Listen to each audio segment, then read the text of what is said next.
मुंबई के समंदर के किनारे मालबार हिल पर स्थित मुंबई का राजभवन 47 एकड़ में फैला है। यूं तो इस राजभवन में देखने के लिए बहुत कुछ है। ये नई इमारत भी अभी बनाई गई जिसे प्रधानमंत्री ने उद्घाटन किया है। इस इमारत के साथ साथ सबसे महत्वपूर्ण चीज़ है क्रांति गाथा म्यूजियम। 2016 में इस टनल को देखा गया था। अंग्रेजों के समय में ये टनल बनाई गई थी जिसके बाद ये विलुप्त हो गई थी, लेकिन 2016 में खुदाई के दौरान ये टनल देखी गई और उसके बाद जब टनल के भीतरी हिस्से को खोदा गया तो इसमें बहुत सारी ऐसी चीज़ें मिली जिसको आने वाले समय में एक इतिहास के तौर पर देखने के लिए बनाया जाने लगा। और अब प्रधानमंत्री ने इस टनल का उद्घाटन किया है। ये टनल देखने में बेहद ही खूबसूरत टनल आपको दिखाई पड़ रही है, लेकिन 2016 में जब इस टनल को आसपास के हिस्से को हटा करके खोला गया तो यहाँ पर मिट्टी और कचरे का ढेर लगा हुआ था। लेकिन 2016 के बाद से महाराष्ट्र सरकार ने इस पूरे टनल को बखूबी सौंदर्यीकरण किया और क्रांति गाथा म्यूजियम के तौर पर इस टनल को विकसित किया। तस्वीर आप देखिए, ये टनल प्रधानमंत्री ने अभी हाल में इसका उद्घाटन किया है और इस टनल को देखने से आपको पता चलेगा कि भारत के इतिहास में, भारत के स्वतंत्रता संग्राम की लड़ाई के दौरान जिन जिन लोगों ने जहाँ जहाँ पर भी सहयोग दिया उसको इस टनल के भीतर इतिहास के तौर पर सजोया जा रहा है। ये वेलकम यहाँ पर पहले ही दिया हुआ है। क्रांति गाथा म्यूजियम के तौर पर इस म्यूजियम को दिया गया है। तस्वीरें मैं आपको दिखा रहा हूँ। ये टनल का एक्सक्लूसिव हिस्सा आपको दिखा रहा हूँ कि करीब 1 किलोमीटर लंबी ये पूरी टनल है। तस्वीर आप देखिए, ये पत्थर जो आपको दिखाई पड़ रहे हैं ये अंग्रेजों के ज़माने के पत्थर हैं।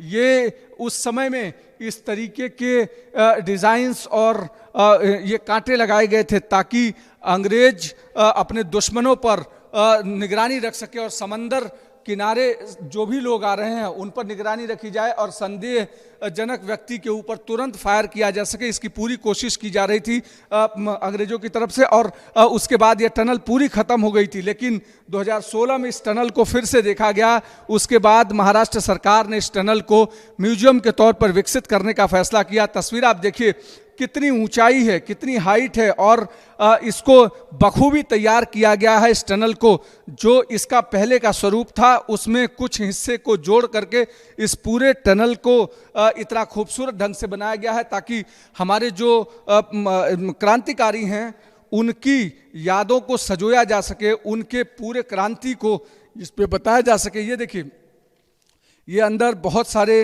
जो क्रांतिकारी हैं जो उस समय में अंग्रेजों के सामने इस पूरे लड़ाई को मोर्चा संभाले हुए थे। फिर चाहे रानी लक्ष्मीबाई हों, तात्या टोपे हों, श्रीमंत हों, वासुदेव बलवंत फड़के हों या फिर चापेकर बंधु हों, इसके अलावा बाल गंगाधर तिलक हों और उसके साथ साथ तमाम दूसरे लोगों की भी मूर्तियां यहाँ पर रखी गई हैं और इसको बाकायदा इसी तरीके से बनाया गया। ये स्वतंत्र वीर सावरकर की मूर्ति आपको दिखाई पड़ रही है।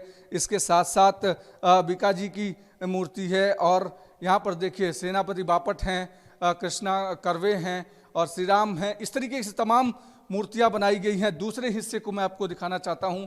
यहाँ पर देखिए जिन जिन लोगों ने, जो अनसंग हीरोज़ कहे जा रहे हैं, जिन्होंने लड़ाइयाँ लड़ी, जो इतिहास के पन्ने में कहीं खो गए थे, उन सभी लोगों को इस टनल के भीतर बाखूबी उनके इतिहास को दर्शाया गया है। उनके फोटोग्राफ्स भी लगाए गए हैं ताकि जो लोग इस टनल के भीतर आएँ वो सभी को देख सकें। मैं कैमरामैन से चाहूँगा थोड़ा ऊपर आए, इस टनल के एक हिस्से को और दिखाए जो कि उस समय में जेल हुआ करती थी, चाहे सेलुलर जेल कहें या फिर काला पानी को लेकर के जिस तरीके से जेल्स बनाई गई थी उसको लेकर के वो पूरे हिस्से को यहाँ पर बनाया गया है जिसे श्रद्धांजलि कक्ष का नाम दिया गया है। ये देखिए, ये तस्वीरें, ये एक्सक्लूसिव तस्वीरें आप देखिए कि इस तरीके से डिज़ाइन किया गया है कि ताकि आपको पूरा का पूरा हिस्सा जेल की तरह दिखाई पड़े। कैमरामैन से चाहूँगा ये पूरे जेल के हिस्से को दिखाए कि इस तरीके से डिज़ाइन किया गया है जैसे ये पूरा का पूरा हिस्सा जेल की तरह ही डिज़ाइन किया गया है। अब हम अंदर आपको ले चलते हैं और अंदर टनल के। टनल काफ़ी बड़ी है और काफ़ी बड़ी टनल होने के बाद यहाँ पर क्या क्या चीज़ थी, राजभवन किस तरीके से पहले हुआ करता था उसकी तस्वीरें आप देखिए। यहाँ पर किस तरीके से राजभवन हुआ करता था, आज किस हिस्से में राजभवन है, वो पूरा का पूरा इस हिस्से में दर्शाया गया है और इस कमरे का नाम राजभवन दिया गया है। ये कमरा उस अंग्रेजों के समय जब टनल बनाया गया था उसी समय डिज़ाइन किया गया था गोला बारूद रखने के लिए, लेकिन इस टनल के इस कमरे को अलग तरीके से हिस्सा दिया गया है। इसी तरीके से आप इस गैलरी में जाएंगे तो तमाम सारे ऐसे अलग अलग तरीके की तस्वीरें आपको देखने को मिलेगी। इसको पूरा बाखूबी सजाया गया है। प्रधानमंत्री ने इसका उद्घाटन किया था और उसके बाद से यहाँ पर ये पब्लिक के लिए खोला जाने वाला है। ये देखिए, लड़ाइयों के समय में जो फोटोग्राफ्स, जो तस्वीरें सामने आ रही थी, उस तस्वीरों को इस हिस्से में दर्शाया गया है।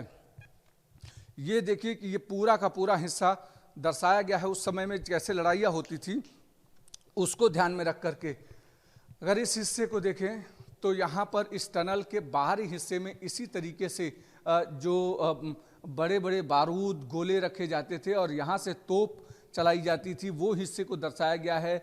यहाँ पर कोई भी व्यक्ति आएगा तो वो ये समझ सकता है कि इस टनल से यहाँ गोला बारूद किस तरीके से चलाया जाता था अंग्रेजों के जरिए, ताकि दुश्मन से सुरक्षित रखा जा सके इस मालबार हिल के हिस्से को।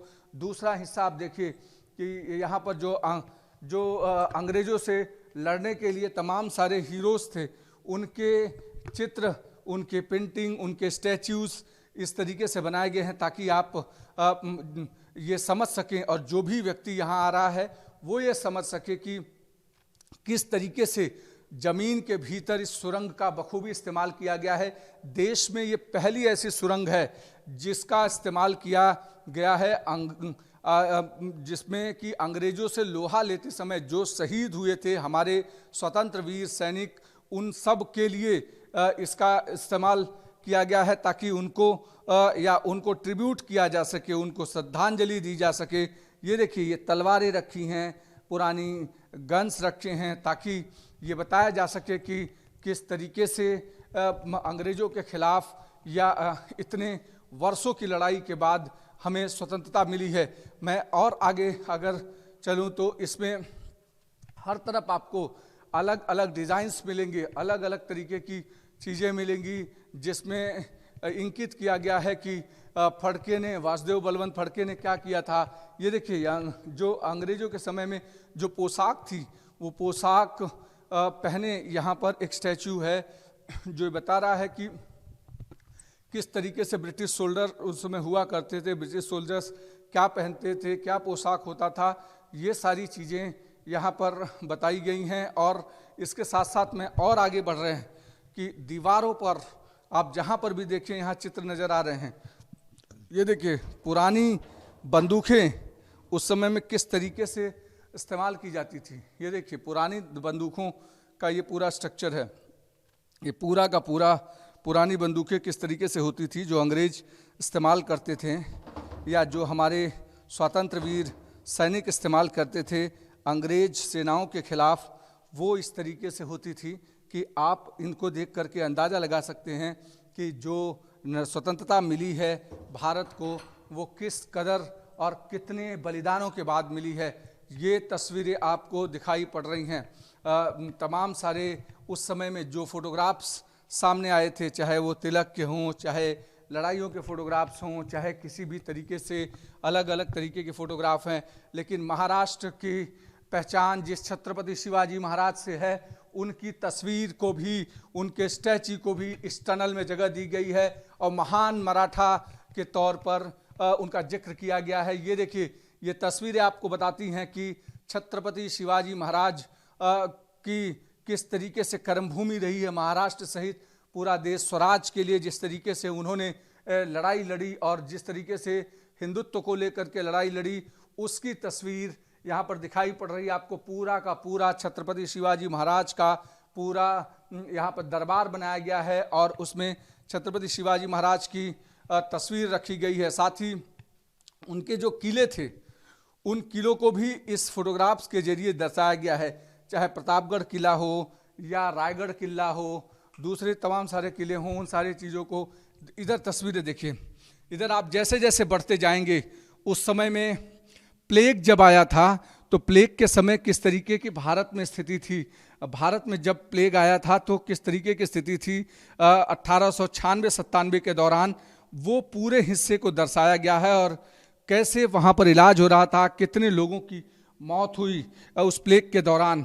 उसके बाद वासुदेव फड़के के चित्र को आप देखिए, यहाँ दामोदर चापेकर हैं, बालकृष्ण चापेकर हैं, उसके साथ साथ अलग अलग हिस्से में जैसे ही आप जाएंगे तस्वीर आपको दिखाई पड़ी। ये टनल है, ये मैं आपको बता दूं कि इस समय में हम जमीन की एक्चुअल सतह से करीब 200 फीट नीचे मौजूद हैं टनल में, और यहाँ पर सांस लेने में भी कई बार सफोकेशन होती है, लेकिन अब फिलहाल वेंटिलेशन के लिए तमाम सारी चीज़ें बनाई गई है। ये देखिए, ये तस्वीर आप दिखाए होंगे, इसमें आज़ादी के समय में किस तरीके से हमारे स्वतंत्र वीर सैनिकों ने अपनी जान की बाजी लगाई, किस तरीके से पूरा संघर्ष किया। इस संघर्ष को इस चित्र के जरिए दिखाया गया है। और इसी तरीके के चित्र आपको दूसरी तरफ देखने को मिलेगा।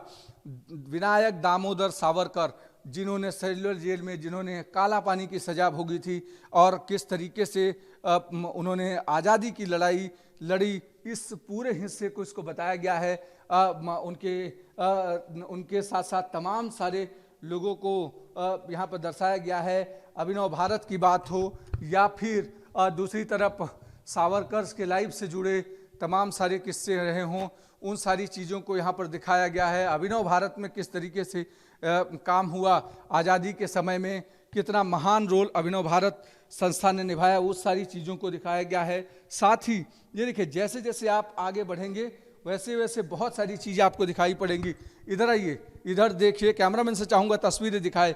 ये बेहद ही चौंकाने वाली तस्वीरें हैं, किस तरीके से काला पानी के समय में या जिस वहाँ पर कैसे किया जाता था, कैसे काम कराया जाता था, उसकी एक तस्वीर, एक झलक इसमें देखने को मिलती है। ये पूरा का पूरा हिस्सा आपको दिखाई पड़ रहा है कि इस तरीके से वहाँ पर तमाम सारे काम कराए जाते थे, उसको यहाँ पर दर्शाया गया है।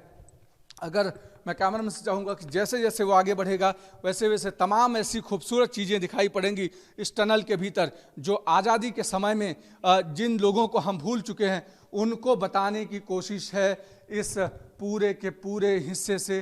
टनल वंदे मातरम लिखा हुआ है यहाँ पर, यानी निश्चित तौर पर एक बड़े हिस्से को टनल के भीतर रखा गया है, दिखाया गया है, हर वो हिस्से को दिखाया गया है ताकि यहाँ पर देखा जा सके कि कैसे हमारे अनसंग हीरोज़ कैसे किस तरीके से आज़ादी की उन्होंने लड़ाई लड़ी। हर वो शख्स जिन्होंने आज़ादी के समय में अपना योगदान दिया, उन्होंने अंग्रेज़ों के खिलाफ लड़ाई लड़ी, उन्होंने जो परतंत्रता के खिलाफ लड़ाई लड़ी, स्वतंत्रता को लेकर लड़ाई लड़ी, वो पूरी की पूरी चीज़ें दिखाई पड़ रही है। देखिए, मुंबई कैसा शहर दिखता था और मुंबई कैसा शहर है, इस पूरे हिस्से को मुंबई में दर्शाया गया है इस टनल के भीतर, ताकि ये बताया जा सके कि मुंबई किस तरीके से थी। ये गेटवे ऑफ इंडिया है, ये तमाम सारे ये डब्बे वाले हैं, ये मछुआरों की को लेकर बनाया गया है, ट्रेन्स बनाई गई हैं, बसेस बनाई गई, यानी पूरे मुंबई के को लेकर ये पूरे पिक्चराइजेशन किया गया। दूसरी तरफ किस तरीके से अंग्रेज और अंग्रेजी हुकूमत हमारे स्वतंत्र वीर सैनिकों पर हमला करते थे, गोला दागते थे, ये पूरे हिस्से को बताया गया है। ये देखिए, यहाँ पर आपको दिखाई पड़ रहा है कि तमाम सारे अंग्रेज़ों के स्टैचू रखे हुए हैं, गोला बारूद रखा हुआ है और तोप रखी हुई है। जब भी कोई हमारा स्वतंत्र वीर सैनिक आवाज़ उठाता था स्वतंत्रता को लेकर के, तो उनके ऊपर गोले दागे जाते थे। और इस पूरे हिस्से को बखूबी इस पूरे टनल के भीतर दर्शाया गया है। ये टनल बेहद खूबसूरत टनल है और 2016 में ये टनल देखी गई थी पहली बार मुंबई के राजभवन के भीतर। करीब इस पूरे हिस्से को अगर काउंट करें तो करीब 1 किलोमीटर के आसपास के रेडियस की पूरी सुरंग है, पूरी टनल है, जिसको फिलहाल अब पूरी तरीके से बना दिया गया है। और इसको बनाया इसलिए गया है ताकि लोग जो कि जानना चाहते हैं हमारी आज़ादी के बारे में, जानना चाहते हैं उन सभी लोगों को इस टनल के हिस्से से बताया जा सके। क्रांति गाथा नाना पाटिल, ये पूरा हिस्सा आपको दिखाई पड़ रहा है कि किस तरीके से बनाया गया है। इसी तरीके से यहाँ पर देखिए, यहाँ पर भी अंग्रेजों के स्टैच्यू रखे गए हैं, उनके फोटोग्राफ्स रखे गए हैं, कटआउट्स रखे गए हैं, ताकि ये बताया जा सके कि उस समय में कितना संघर्ष हुआ था और उसके बाद आज़ादी मिली थी। ये पूरे संघर्ष की पूरी कहानी इस पूरे हिस्से में देखने को मिलती है। ये एक्सक्लूसिव तस्वीरें आप न्यूज़ नेशन पर देख रहे हैं, किस तरीके से इस पूरे टनल को बखूबी बनाया गया है। और इस टनल को इसलिए बनाया गया है ताकि जो पूरे प्रदेश भर से, पूरे देश भर से लोग जो कि स्वतंत्रता के बारे में जानना चाहते हैं, हमारे उन लोगों के बारे में जानना चाहते हैं जिन्होंने आज़ादी की लड़ाई में अपना योगदान दिया, बलिदान दिया, उन सारे लोगों को इस टनल के भीतर दिखाया गया है। द ब्रिटिश इंडियन आर्मी, यानी ऐसी आर्मी जो कि इंडिया के लोग ब्रिटिश आर्मी में थे, उनकी चीज़ों को यहाँ बताया गया है। उस समय में उनकी ड्रेस कैसी होती थी और किस तरीके से वो काम करते थे। मंगल पांडे भी उसमें से एक थे। जब उन्हें कहा गया था तब उन्होंने उस समय में चर्बी का विरोध किया था और उसके बाद से ये पूरी क्रांति की शुरुआत हुई थी। लेकिन उस पूरे हिस्से को और तब से लेकर के अब तक के पूरे हिस्से को ये दिखाया गया है और जिससे ये बताया जा सके। और इसमें बखूबी आप देखिए लालटेन्स लगाई गई हैं ताकि ये बताया जा सके कि अंग्रेजों के समय में हमारे क्रांतिकारी किस तरीके से लालटेन का उपयोग करते थे रातों में, अंधेरों में, ताकि वो जा सकें, एक दूसरे से मिल सके, आज़ादी के लिए आगे की भूमिका और रणनीति तय कर सकें। इन सारी चीज़ों को बखूबी दर्शाया गया इस पूरे टनल के भीतर। एक्सक्लूसिव न्यूज़ नेशन पर आप देख रहे हैं कि किस तरीके की सुरंग यहाँ पर है। महाराष्ट्र के गवर्नर भवन के नीचे, करीब 200 फीट नीचे इस पूरे सुरंग को बनाया गया है। और सुरंग जब 2016 में मिली थी तो उस समय में यहाँ पर बहुत सारे जंगली सांप, जंगली जानवर, सांप वगैरह तमाम सारी चीज़ें थी जिनको हटाया गया। इसको बखूबी बनाया गया महाराष्ट्र सरकार की तरफ से ताकि लोगों के लिए एक नया और अद्भुत तरीका हो, लोग जान सके कि किस तरीके से आज़ादी की लड़ाई में हमारे उन लोगों ने योगदान दिया जिनको आज हम भूल चुके हैं। उनको फिर से याद दिलाने के लिए इस पूरे हिस्से को बखूबी डिज़ाइन किया गया है, बनाया गया है। और आने वाले समय में यहाँ पर विजिटर्स की संख्या भी धीरे धीरे बढ़ेगी। प्रधानमंत्री ने इस टनल का उद्घाटन किया है और इस टनल के जरिए निश्चित तौर पर भारत के भीतर किस तरीके से लोगों ने आज़ादी के लिए अपना बलिदान दिया, किस तरीके से रणनीति बनाई और किस तरीके से भारत के लिए लोगों ने अपनी कुर्बानी दी ताकि स्वतंत्र भारत के भीतर हम सब स्वतंत्रतापूर्वक सांस ले सकें। वीडियो जर्नलिस्ट अनिल के साथ अभिषेक पांडे, न्यूज़ नेशन, मुंबई।